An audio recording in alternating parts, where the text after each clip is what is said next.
enjoyed today's podcast, please be sure to share us and subscribe so you don't miss our next show. We'd love to talk with you again. Hello, everyone. It's great to talk to you again. What a week it's been. We'll get to the palace intrigue in Congress soon enough, but first, some news items. We'll start with Representative George Santos. You remember him, right?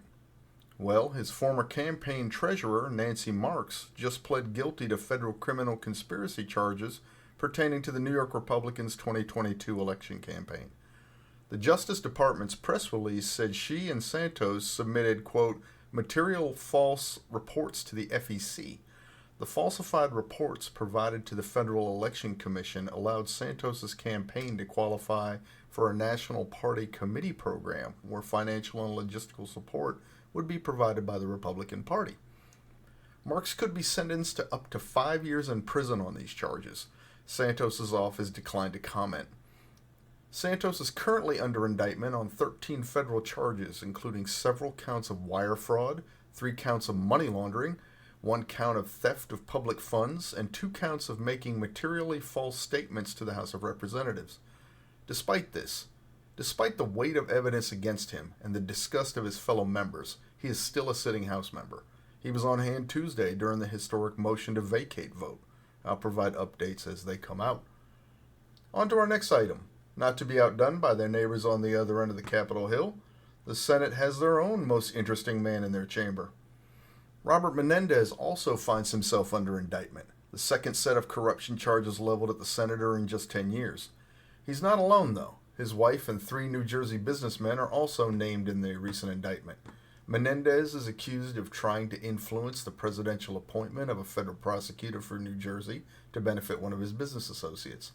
He's also charged with attempting to influence the Department of Agriculture to the advantage of another associate who had a monopoly on importing halal meat from Egypt. That individual, Wael Hanna, met with Menendez in the senator's office in May 2019, along with an Egyptian intelligence official. 2 days later, Menendez called the DOA and attempted to pressure them to stop opposing Hanna's business venture. During a 2022 search of Menendez's home and safe deposit box, investigators turned up almost $500,000 in cash, some in envelopes in the pockets of his monogram jackets. Some of the envelopes had fingerprints or DNA matching one of his business contacts. There was a, quote, luxury vehicle, a nice Mercedes by the picture, parked in the garage and paid for by, wait for it, Jose Uribe, one of the associates named in the indictment. They also found gold bars. How very Bond villain of you, sir. I'm seeing 4 bars on the pictures. Looks like we got a Johnson Matthey and a Royal Canadian Mint 1 kilo loaf bars.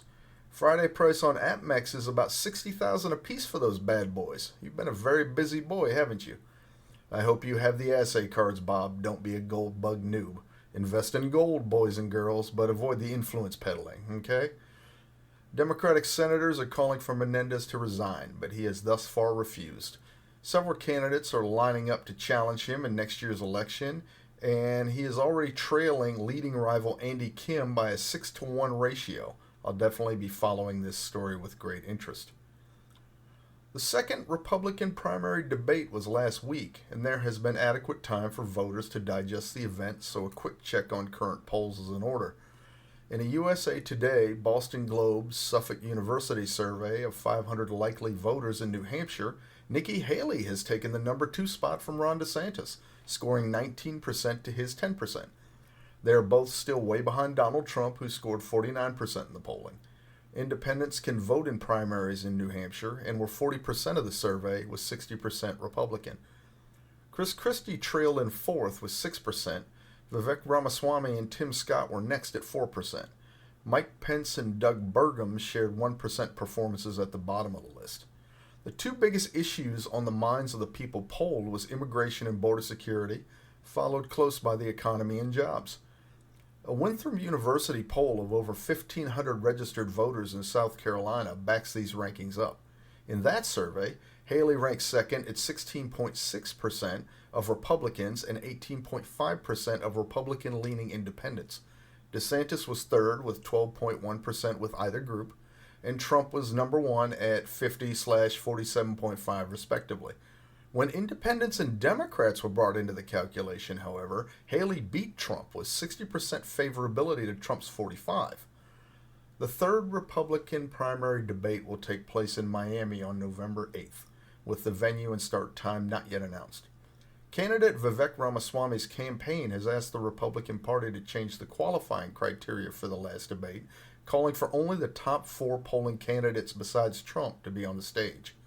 Speaking of Donald Trump, he is not expected to show for that debate either. His campaign advisors even called on the Republican National Committee to cancel the debate altogether. How about the Democratic primaries? Well, there is speculation that Robert Kennedy is considering dropping his bid for the Democratic nomination for president and will instead run as an independent or on a third-party ticket. No, seriously, he was running against Biden for the Democratic nomination. The American Values 2024 Super PAC supporting Kennedy has been polling his potential performance in a hypothetical race against Biden and Trump. It is reported that Kennedy met with Libertarian Party Chair Angela McCarthy at a Tennessee event in July, and that the two have been in communication since, according to McCarthy. She said she is not committed to running as a Libertarian. The son of Robert F. Kennedy, who was assassinated during his 1968 presidential campaign, RFK Jr. has not garnered much support in polls among Democrats.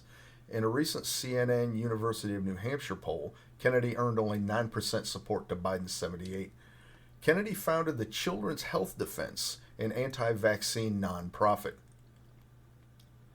And on to today's main event.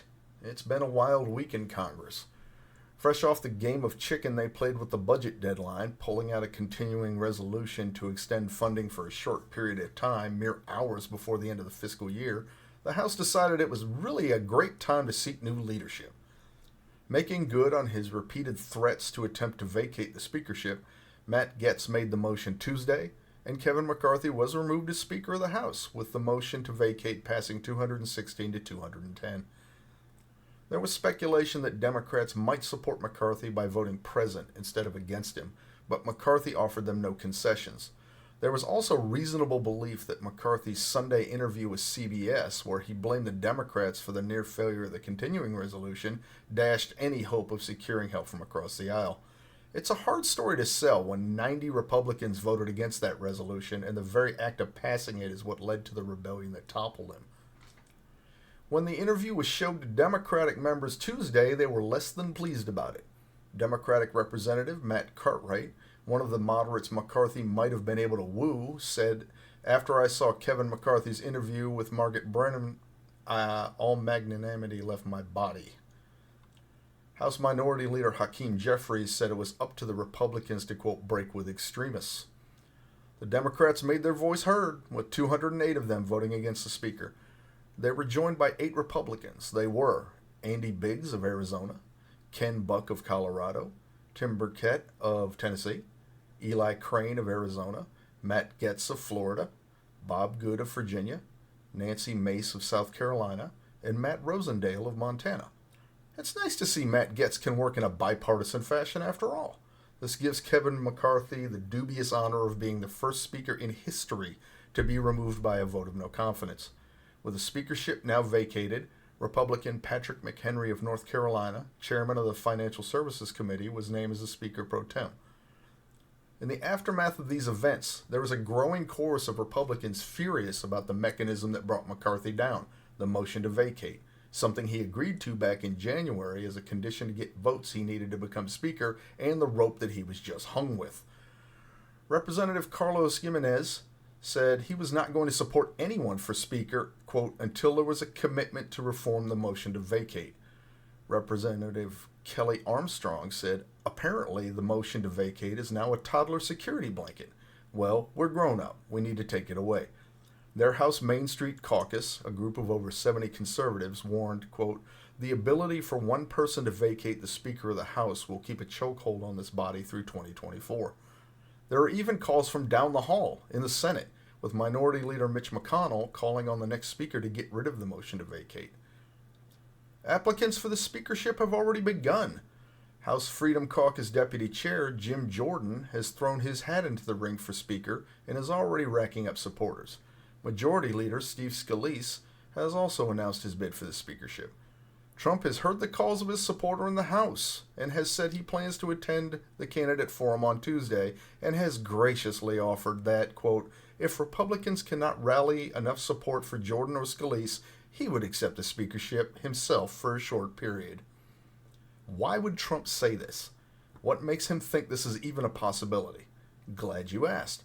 Interestingly enough, the Speaker does not have to be a House member at all. The Constitution states in Article 1, Clause 5, impeachment, quote, the House of Representatives shall choose their Speaker and other officers, and shall have the sole power of impeachment. That's it. The only requirements are that the person is nominated by a member of the House and then chosen by a majority. House Freedom Caucus member, Texas Representative Troy Nehls, has already saying he would nominate Donald Trump. This Congress's rules, however, specifically Rule 26, may prevent that. The rule states a member of the Republican leadership shall step aside if indicted for a felony for which a sentence of 2 or more years of imprisonment may be imposed. With Trump staring down the barrel of 91 felony charges across 4 state and federal cases, he's ineligible by most readings of the rule.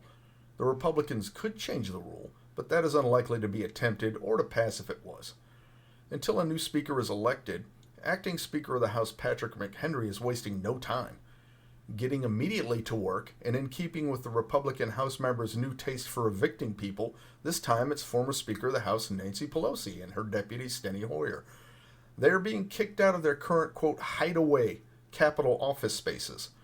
Hideaway offices are unofficial and unlisted, denoted only with a room number. Usually they are used by senators, but some high-ranking House members have them as well. The Republicans defended this action as that office is for the most recent former Speaker of the House, which Kevin McCarthy now is, which makes Nancy Pelosi no longer. Comments like this, quote, she's no longer the immediately preceding Speaker, so that was a decision she made by evicting Kevin McCarthy, from Republican Representative Garrett Graves, doesn't help cleanse the impression of a revenge move by the GOP, though. There is collateral damage from this week's festivities as well. The lack of support for McCarthy is now threatening to bring down the bipartisan Problem Solvers Caucus. The Republican members of the caucus feel like they have sacrificed in the past for working with Democrats and that the Democratic members did not reciprocate, stating in a draft memo that Democrats in the PSC chose not to risk the smallest amount of political capital or show the minimum courage necessary to merely vote against the motion to vacate. Instead, they voted for the chaos and now hope to benefit politically from it. Republican caucus member Nicole Maliotakis said, you can't have it both ways. You can't say reject the extremists and then go out of your way to work with them. In addition to the fracturing of bipartisan groups within the House, there is also real concern among the Republicans that the drama in the House will hurt them in upcoming elections. Republican strategist Jason Cabell-Rowe said, quote, I think right now we look like the gang that can't shoot straight. With 18 Republicans running in districts Biden won in the 2020 election, it would take only 5 losses to Democratic opponents to flip control of the House.